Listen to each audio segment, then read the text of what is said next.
বিশেষ আয়োজন প্রশ্ন উত্তরে আপনাদের স্বাগত জানাচ্ছি। আমি মৌসুমী মৌ। আমাদের সঙ্গে আজ অতিথি হিসেবে আছেন মুঠোফোন গ্রাহক অ্যাসোসিয়েশনের সভাপতি মহিউদ্দিন আহমেদ। মহিউদ্দিন আহমেদ, আপনাকে স্বাগত আমাদের অনুষ্ঠানে। ধন্যবাদ।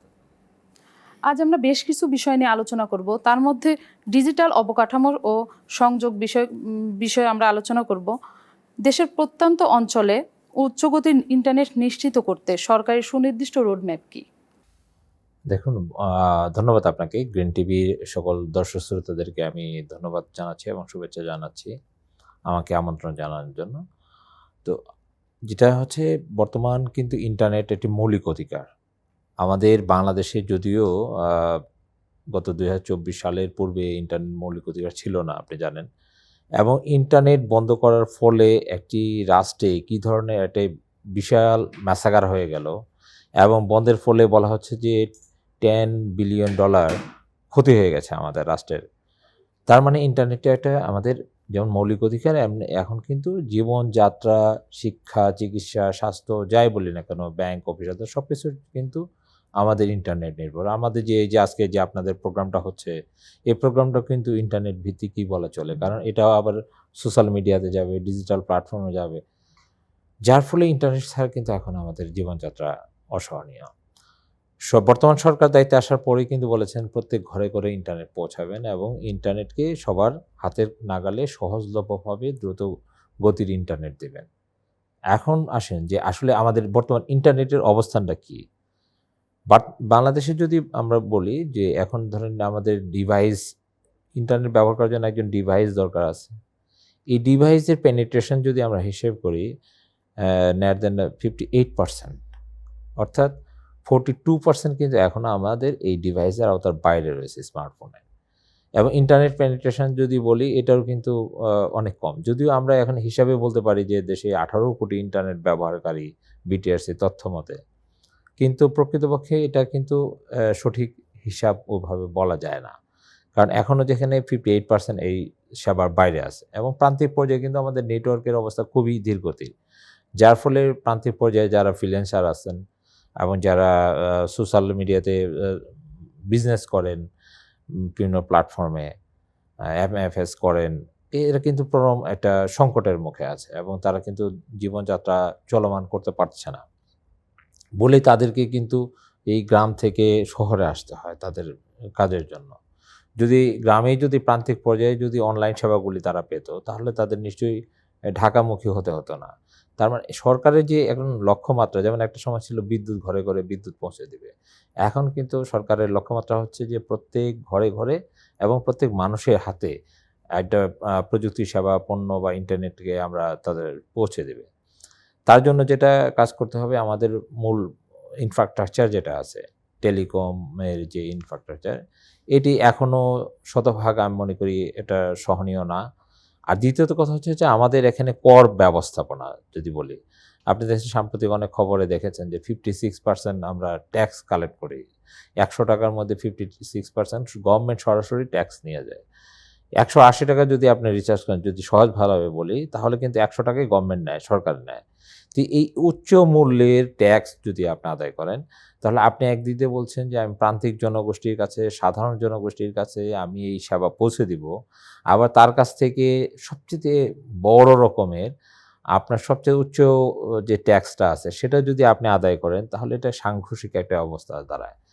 তো আপনাদের অনুষ্ঠানের মাধ্যমে আমি সরকারের একটু দৃষ্টি আকর্ষণ করতে চাই এই জায়গাটাতে, যে এই জায়গাতে ট্যাক্স কিভাবে কম নিয়ে দেশের 18 কোটি মানুষের মধ্যে 10 কোটি পরিবারের মধ্যে যদি আমি উচ্চগতির ইন্টারনেটটা পৌঁছে দিতে পারি, তাহলে কিন্তু অটোমেটিক্যালি কিন্তু আমাদের গভর্নমেন্টের কোষাগারে কিন্তু ট্যাক্স আসবে।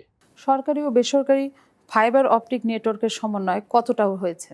অত্যন্ত গুরুত্বপূর্ণ প্রশ্ন। আমরা যে এই ইন্টারনেট ব্যবহার করি বা টেলিকমিউনিকেশন ব্যবহার করি, এর কিন্তু মূল জায়গাটা হচ্ছে ফাইবার অপটিক্যাল। এখন ধরেন সরকারিভাবে কিন্তু আমাদের দেশে বিগত সরকারের সময় ইনফো সরকার 2-3 নামে যে ফাইবার অপটিক্যাল নেটওয়ার্ক যে প্রান্তিক পর্যায়ে সম্প্রসারণ করলো সরকার, এটি নিয়ে তো ব্যাপক অনিয়ম দুর্নীতির কথা বলা আছে। এবং দেখেন সবচেয়ে অবাক ব্যাপার হলো, রাষ্ট্রের অর্থে নির্মিত এই ফাইবার অপটিক্যালের সুবিধা কিন্তু জনগণ যত না পাচ্ছে, দুটি অপারেটর কিন্তু তার সাথে বেশি সুবিধা ভোগ করছে, অর্থাৎ দুটি অপারেটর এই পুরো সুযোগ সুবিধা দুটি এনটিটেন ভোগ করছে। কিন্তু এই এনটিটেনের উদ্দেশ্য ছিল তৈরি করার ইনফোসরকার 3.2 এর মাধ্যমে যে জনগণকে সহজলভ্যভাবে ঘরে নিরবিচ্ছিন্ন ইন্টারনেট পৌঁছে দেওয়া। কিন্তু এটা দিয়ে জনগণ যত না উপকৃত হয়েছে, দুটি এনটিটেন প্রতিষ্ঠান তার সাথে অনেক অনেক বেশি উপকৃত হয়েছে। তো এটাকে আমি বলব সরকারের এটা মূল্যায়ন করা উচিত এবং এটাতে আসলে জনগণের সুবিধা কতটুকু হলো আর কতটুকু হলো না, এর জন্য দায়ী কারা এবং এখানে যে অর্থ লুটপাট হয়েছে তার পিছনে কারা দায়ী, এটা একটু একটা ইনভেস্টিগেশন হতে পারে। ইন্টারনেট সেবার মান কিউএস নিশ্চিত করতে কী ধরনের মনিটরিং ব্যবস্থা রয়েছে? জি, এটা এখানে একটা চমৎকার প্রশ্ন। যে কারণ হচ্ছে যে কিউসি যদি আপনি ধরেন প্রত্যেকটা সেবারই কিন্তু একটা মান উন্নয়নের বা আমরা মূল্য নির্ধারণ করি যে এটার মানটা কেমন হবে, যেটাকে আমরা কিউসি বলছি। বাংলাদেশে আমরা বিটিআরসিতে বারংবার আমরা গ্রাহক অ্যাসোসিয়েশন যেহেতু গ্রাহকদের প্রতিনিধিত্ব করি, আমরা বারংবার বলেছি যে আপনি এটা কোয়ালিটি বেঞ্চমার্ক নির্ধারণ করে দেন। যদি কোয়ালিটি বেঞ্চমার্ক নির্ধারণ না করেন তাহলে এটা কিভাবে আপনি একজনকে যে সার্ভিস দিচ্ছেন আমাকে, তাকে কিভাবে আপনি ধরবেন যে আসলে কোয়ালিটি এটা এনশিওর হয়েছে কিনা? এর জন্য ইন্টারন্যাশনাল যে আন্তর্জাতিক আইটিইউ রয়েছেন জাতিসংঘের, আমরা তার তত্ত্বাবধানেই বলেছিলাম যে তার আইটিইউর তত্ত্বাবধান এবং গাইডলাইন অনুসারে আমাদের কোয়ালিটি একটা বেঞ্চমার্ক নির্ধারণ করে দেন। যার ফলে ওই বেঞ্চমার্ক ধরেই আমি যেমন কোয়ালিটি সার্ভিসটা যদি না পাই তাহলে আমি এই অপারেটরকে কেন পয়সা দিব? আমি টাকা কেন দিব? তো এবং তার বিরুদ্ধে যদি আপনি শাস্তি নিশ্চিত করতে চান, যেহেতু কোয়ালিটি বেঞ্চমার্ক যদি নির্ধারণ না করে তবে না তার বিরুদ্ধে শাস্তিমূলক ব্যবস্থা নেবেন। সমস্যা হলো আমাদের কোয়ালিটি বেঞ্চমার্কই নির্ধারণ করা নাই। যার ফলে হচ্ছে কি অপারেটরও যা ফ্যাসিলিটিস আমাদের দিচ্ছে, সার্ভিস দিতেছে, আমরাও নিতে বাধ্য এবং আমরা দিতেও বাধ্য, তার বিরুদ্ধে কোনো ব্যবস্থাও নেওয়া যাচ্ছে না। তো আমি মনে করি এটার দ্রুতই একটা কোয়ালিটি বেঞ্চমার্ক নির্ধারণ হওয়া উচিত। মোবাইল ডাটা ও ব্রডব্যান্ডের দাম কমাতে সরকার কী ধরনের পদক্ষেপ নিচ্ছে? আসলে মোবাইল ডেটার মূল্য এখন এটা যদি আমরা সরকারকে বলি, সরকার বলে যে এটা বিটিআরসি করবে, বিটিআরসি কমিশনে যদি আবার বলবেন যে আন্তর্জাতিক মুক্ত অর্থনীতির বাজারে এটা মূল্য নির্ধারণ নাকি তারা করতে পারে না। কিন্তু আমাদের দেশের জনগণ প্রত্যেকটা সেবার পণ্যের কিন্তু আমাদের যেমন ট্যারিফ কমিশন রয়েছে যারা মূল্য নির্ধারণ করে, আমাদের টেলিকমিউনিকেশন অথরিটি যেটা আছে বিটিআরসি, তারা তো মূল্য নির্ধারণ ইচ্ছা করলে করতে পারে। কিন্তু এভাবে এখনো পর্যন্ত আমাদের ডেটার কিন্তু সঠিক মূল্য নির্ধারিত হয় নাই। এর পূর্বেও কিন্তু আপনার জার্মানির একটা কোম্পানি দ্বারা কিন্তু কস্ট মডেলিং করা হয়েছিল একবার, কিন্তু এখন পর্যন্ত সেই মূল্যটা ট্যারিফটা নির্ধারিত হয়নি। এবার আমরা আলোচনায় আসবো গ্রাহক সুবিধা ও সুরক্ষা নিয়ে। টেলিকম ও ডিজিটাল সেবায় গ্রাহক অভিযোগ নিষ্পত্তি করার জন্য কার্যকর ব্যবস্থা কতটুকু?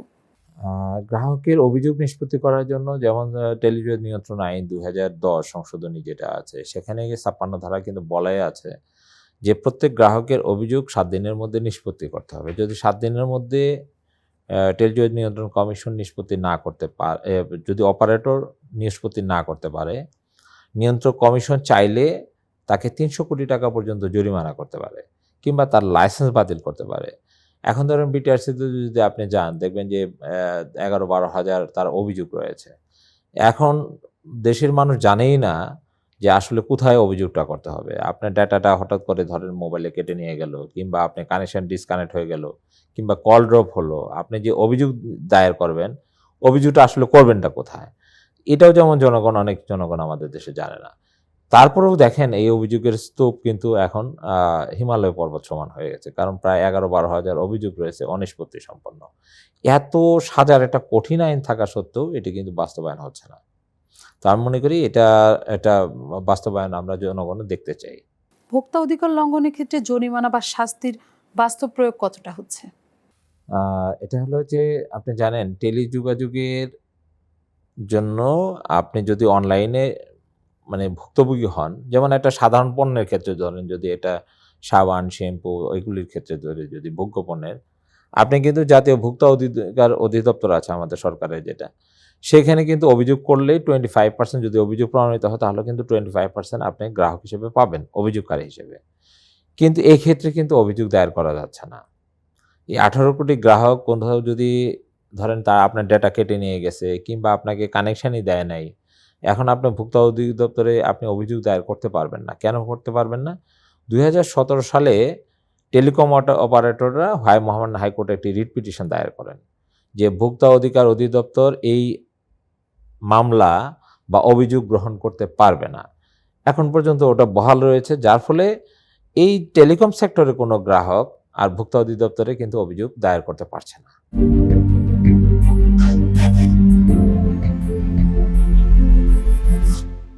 ব্যক্তিগত ডাটা সুরক্ষায় ডাটা প্রোটেক্ট ল সরকারের অগ্রগতি কতটা?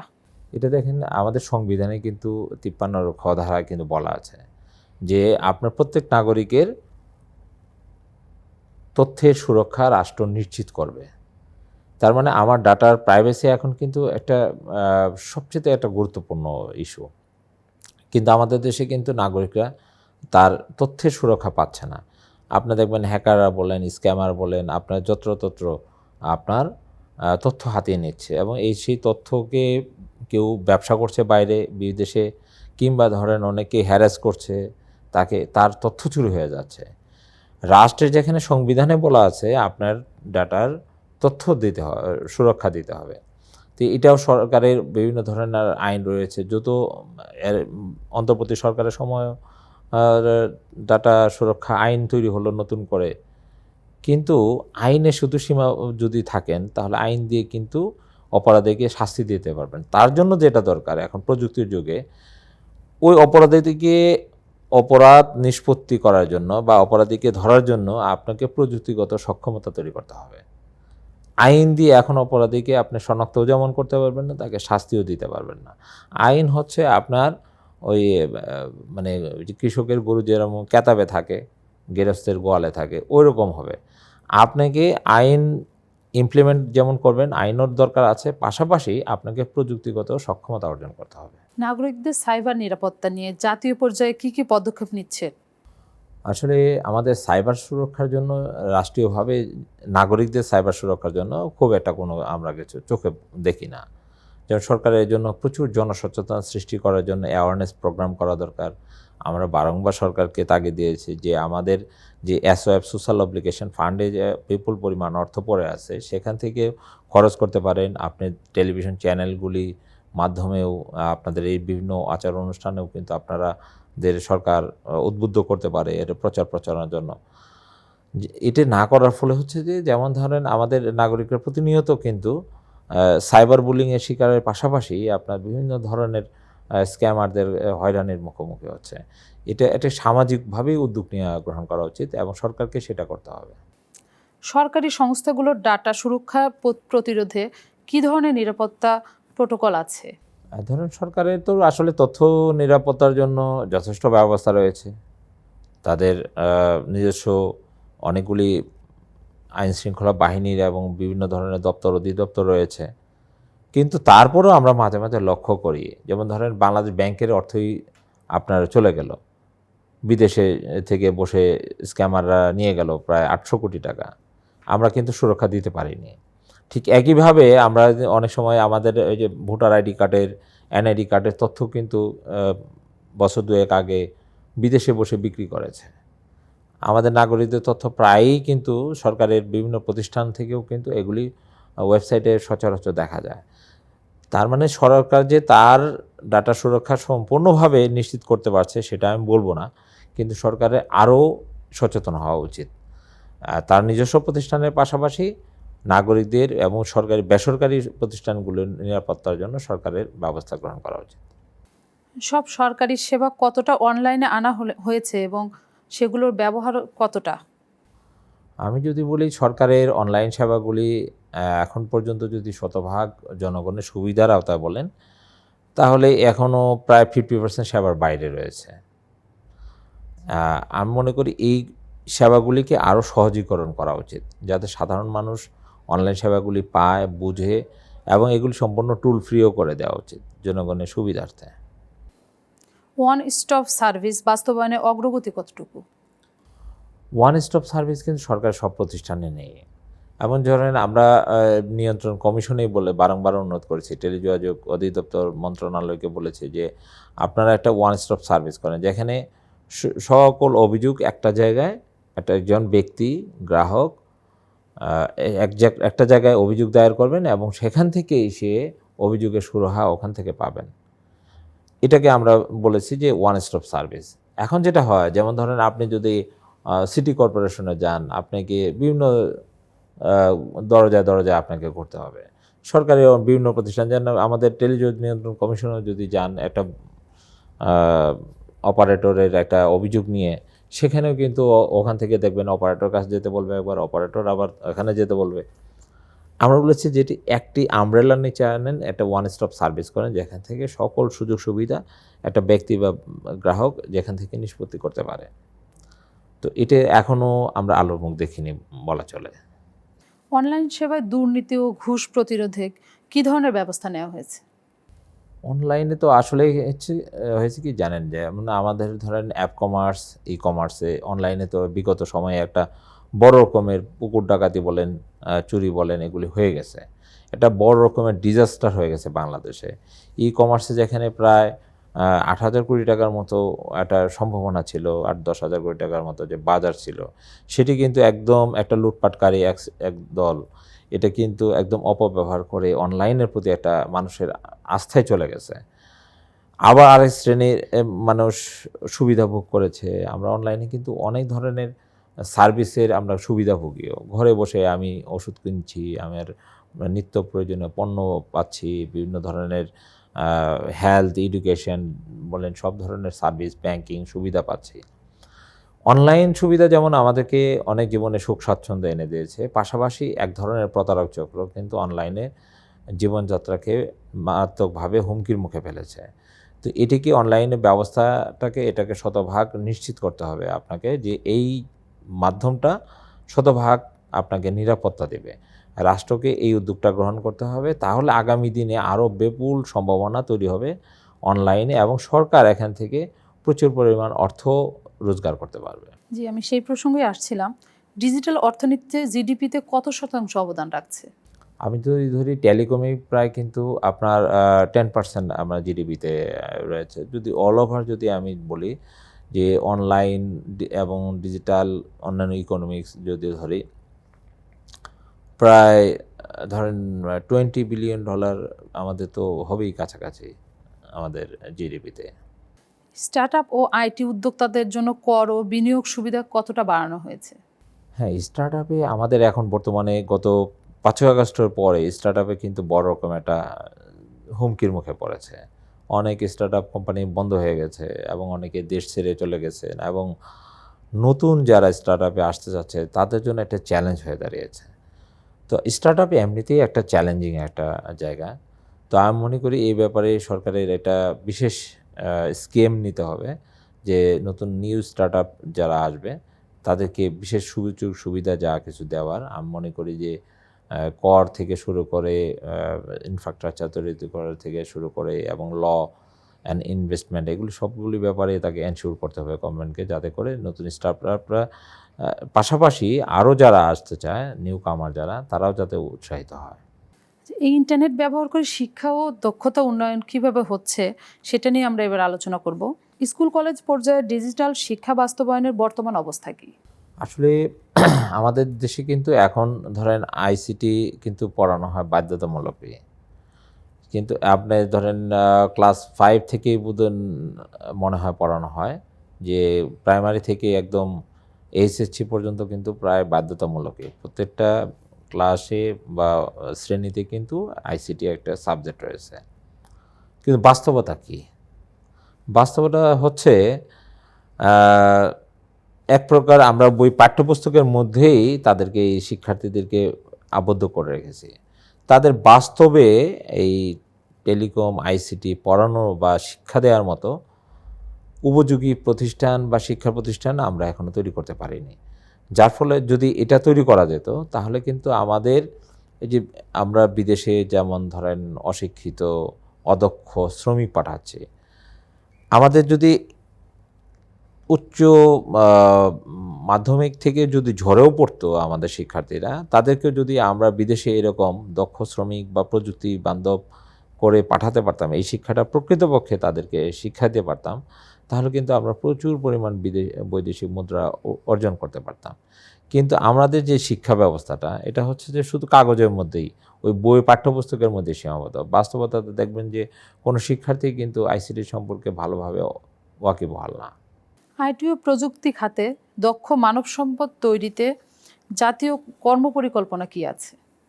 সরকারের অনেকগুলি পরিকল্পনা আমরা দেখেছি বিগত সময়ে, যেমন প্রত্যেক জেলায় আপনার আইটি ইনকিউবেশন সেন্টার তৈরি করা হয়েছিল। অনেক জেলায় হয়েছে, হাইটেক পার্ক হয়েছে, অনেকবিধ পরিকল্পনা হয়েছিল, লার্নিং। কিন্তু আমরা লক্ষ্য করলাম যে এই যতগুলি প্রকল্প নেওয়া হলো, এই প্রকল্পগুলির পিছনে যতটা না দেশের উন্নয়ন করা বা আমাদের দক্ষ জনশক্তি, দক্ষ ছেলেমেয়ে তৈরি করার উদ্দেশ্য না, তার সাথে বেশি উদ্দেশ্য ছিল যে এখান থেকে কিভাবে অসৎভাবে অর্থ উপার্জন করা যায়। এবং এই প্রকল্পগুলির সাথে যারা যুক্ত ছিল তারা প্রত্যেকেই কিন্তু কিছু না কিছু দুর্নীতির সাথে যুক্ত হয়ে গেছে, যার ফলে এর সুফলটা কিন্তু আমরা ভোগ করিনি। আমি মনে করি বর্তমান সরকারের এই বিষয়ে অগ্রণী ভূমিকা পালন করা উচিত, যাতে করে আমাদের আগামী দিনের প্রজন্ম যারা আছেন তাদেরকে আমরা সুপ্রশিক্ষিত করতে পারি এবং প্রযুক্তি বান্ধবভাবে সুশিক্ষিত করতে পারি। অনলাইন জুয়া এখন সমাজে মারাত্মক রূপ ধারণ করেছে, এইটা নিয়ে সরকারের কী ধরনের পদক্ষেপ নেওয়া উচিত বলে আপনার মনে হয়? অনলাইন জুয়া অনেক পরিবারকে কিন্তু ধ্বংস করে দিচ্ছে, নিঃস্ব করে দিচ্ছে।